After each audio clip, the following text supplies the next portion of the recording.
I hope this wasn't a mistake. I hope it wasn't a mistake coming to the forest. I hope there's nothing nefarious here. Uh-oh! What the heck? Tiger forest. Tiger forest? Although tigers are present in the forest, you will be very safe walking on the well-traveled paths. But I mean, tigers, it's the sometimes vlog. It's a vlog that happens sometimes. Boy, what a door. And what a segue from the trees to the tiger to the... Look at this, everybody. Look at the rich detail of this huge door. And look at what surrounds us. In case you may have guessed, I'm not in an actual forest. I am at Disney's Animal Kingdom in Florida at Walt Disney World, and we are in the Asia section of Disney's Animal Kingdom, most specifically on the Maharaja's Jungle Trek Trail in the Tiger Forest section. Just back over here in these mysterious ruins is the beast that everyone's looking at. Take a look at this. Ah, o tigre tá aqui. Daqui, amor. Daqui acho que ela vai ver melhor. Tá dormindo, agora tá indo embora, tá levantando. Foi embora. Ah, ele tá brincando, não foi embora nada. It's so beautiful, so wonderful, and so majestic. Until you realize that in the past 200 years, tigers have killed an estimated 350,000 people. I'm not making that number up. Google it. Google it. This is crazy. The whole storyline behind this area of Asia is that you're in the fictional province of Anandapur, and the Maharaja used to live here and have his palace here. It's all now in ruins, and these are his private menageries and former private hunting grounds where he kept his tigers and menageries of birds. So in the Maharaja Jungle Trek, you pass crazy giant bats with the man-eating tigers back there. I don't think that one's actually a man-eater, but you get to, just for the sake of the drama of the thing. And then in deeper into the Maharaja's ruins, you see all kinds of frescoes and things. There he is. The Maharaja's hunting. He's hunting, and these are all of his creatures. And then, of course, in the future, after the colonial era, and Anandapur is independent now, they have set aside the Maharaja's old grounds and things as a nature reserve.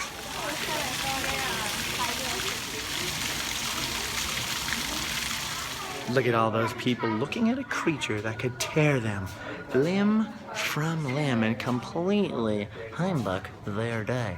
Now, Animal Kingdom gets lots and lots of criticism for being boring. It's like a weird zoo. But at first I was like, okay, Animal Kingdom is kind of strange, until I really started to wander around and take a look at all of the crazy amount of detail that goes into each thing. Like, every single thing in Animal Kingdom is based off of real Asian art and real African art and real creatures. I mean, there's a tiger right back there. A real live tiger. Look at all the frescoes and the details, and it just blows my mind. Anyways, I am winding up my trip in Florida. Look at these guys on their elephants hunting the tiger. This used to be the crazy private hunting grounds. There's a whole story in each one of the themed areas to Animal Kingdom. And look at this. Look at these giant water holding stone jars and the lid on it. And then here's the cup of the modern man who was trying to take a sip. Just every little thing is so richly detailed in Animal Kingdom. It blows my mind. I didn't get accomplished what I wanted to get accomplished. I didn't finish everything I wanted to do at Animal Kingdom this trip. I'm gonna have to come back. Look at this. Here's an old fountain, maybe. It doesn't have water anymore. It's all overgrown by trees. Would you even have looked and noticed that that stuff was down in there? What other place would do that? Animal Kingdom is crazy huge and crazily richly detailed. It makes me, literally just makes me want to pick up books and start reading about the different cultures and in Asia and Africa. It makes me so curious about everything. The other part of Asia is another fictional village which contains a Yeti, and it's more of a Himalaya theme. And this is more of like an Indian or Southeast Asian type of theme, obviously with the Maharaja Jungle Trek and stuff like that. But the Maharaja Jungle Trek, oh boy, that's hard. With the bats and the tigers, it's a whole long, I don't know how long of a walk it is, but it feels like it's like a mile long. You walk through, That's because Animal Kingdom has the room for it. Because Animal Kingdom is the second, I think behind one of the Six Flags, is the second largest theme park in the world in terms of acres. I think it's 500 acres of crazy detailed theming animals. There's elephants and rhinos and gorillas and obviously tigers back there, bats and crazy stuff. It is insane. So look at this. Here you go through even more ruins and more frescoes, and that's back way off the path. There's even more detailed things, and all of it tells this rich story. Each area in Animal Kingdom, when I first visited, I was like, okay, that's cool. It's kind of Asian over there, and I guess there's some animals. It's like a zoo a little. And then the more time I spend here, and the more I listen, the more I pick up little things, the more you realize there's a whole storyline to each land in terms of like its own little politics, and then it was free. Like the Port of Harambe, which we were showing in the Africa thing, I learned that the fictional Harambe would have been like taken over by colonials, and then it freed itself in the 60s, and now it's a republic, and they set aside the thing for a reserve. And so there's a whole storyline to each little area, both its history, its past history, and the current history of what's going on now. Oh look, was there another tiger? Well, it's a little wind right here. People are looking for tigers, or maybe they're just taking pictures with themselves on this crazy bridge. Over there's all kinds of game animals running around, like, I know they're not antelope, but little antelope-looking things. I can't remember what they're called. And in there is another home for the tiger. But one of my favorite little rich details in this area is just over here. This section of the ruins on the Jungle Trek sort of perfectly sums up Animal Kingdom. Right here you see there's a crazy flood, and man's in the water and the animals are in the water, and then they end up on this island, Tree of Lifestyle. Look at all the animals are happy, living together, doing their thing. Everything is good, but then man discovers the power of the cobra. Gets a sword, chops down the tree, the animals are fleeing, the children are screaming, and then, uh-oh, nature revolts. Terrible cataclysmic things are happening to the man.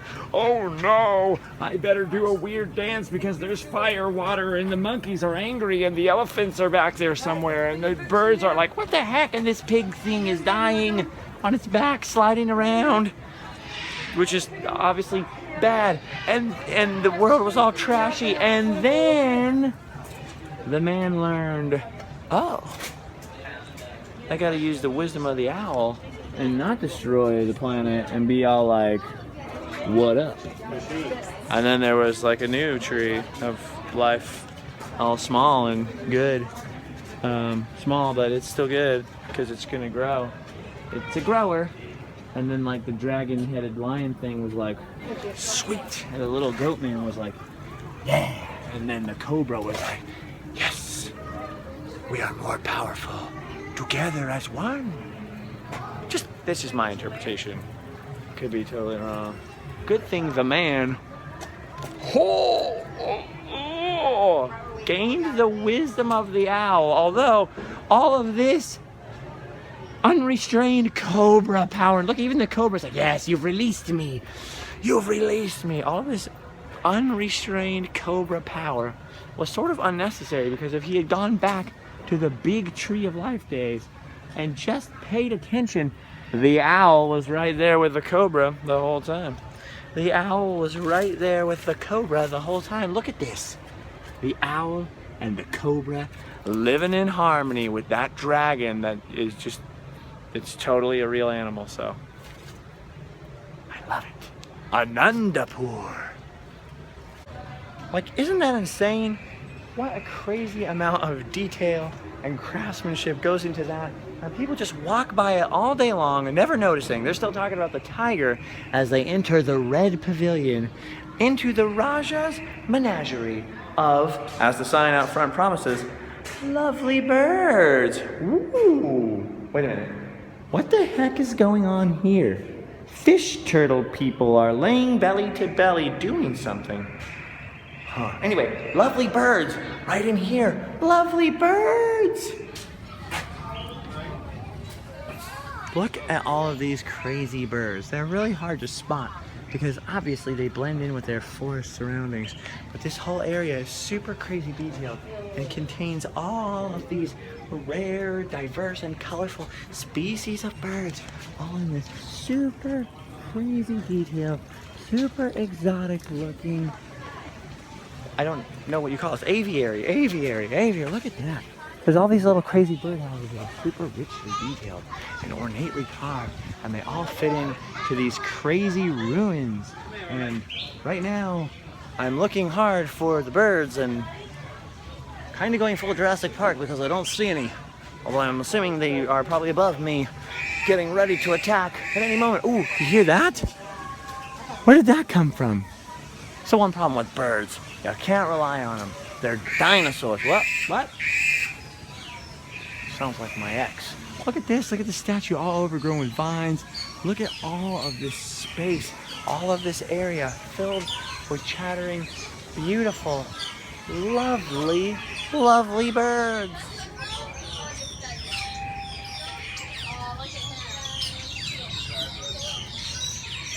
Look at the size of that pheasant thing. I don't know my birds, but look at the size of that bird. Wow.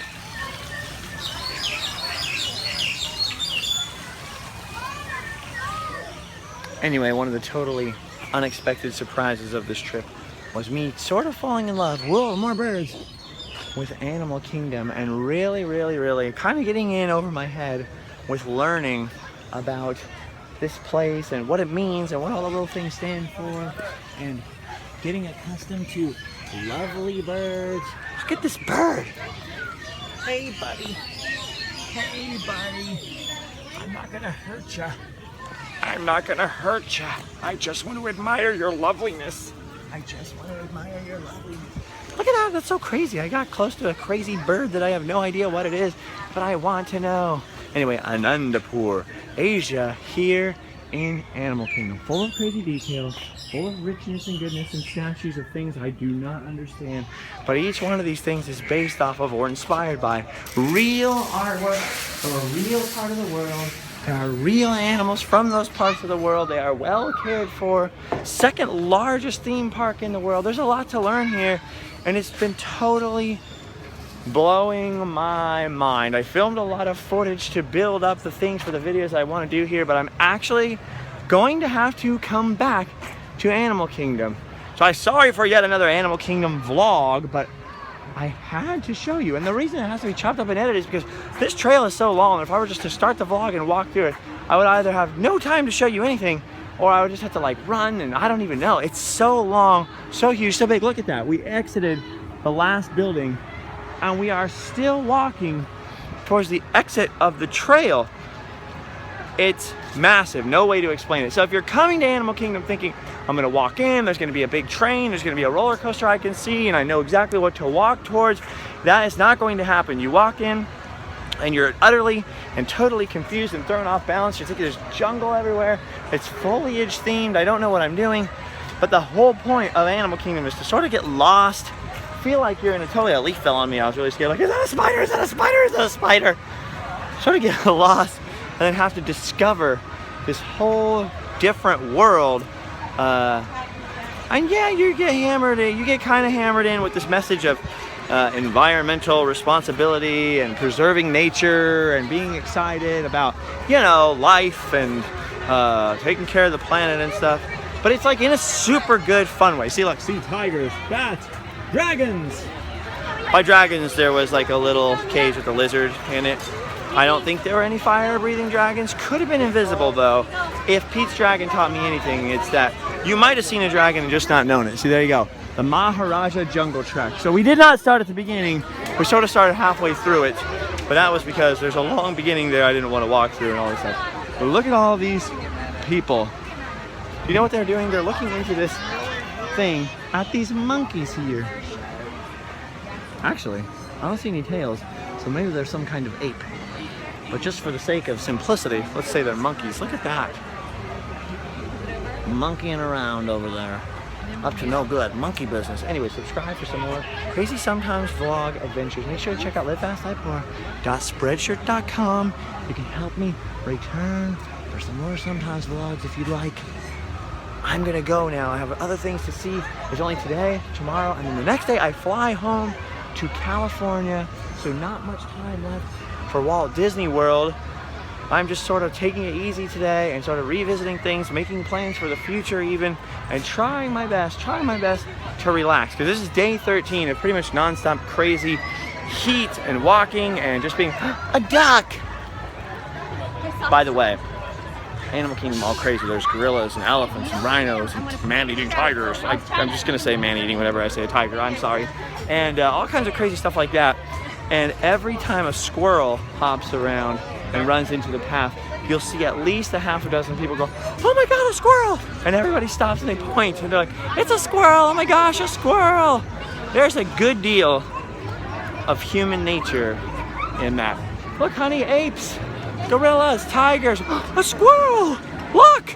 Everyone stop and look. Isn't that amazing? All right guys, from Animal Kingdom, farewell for now. I'll be back, bye-bye.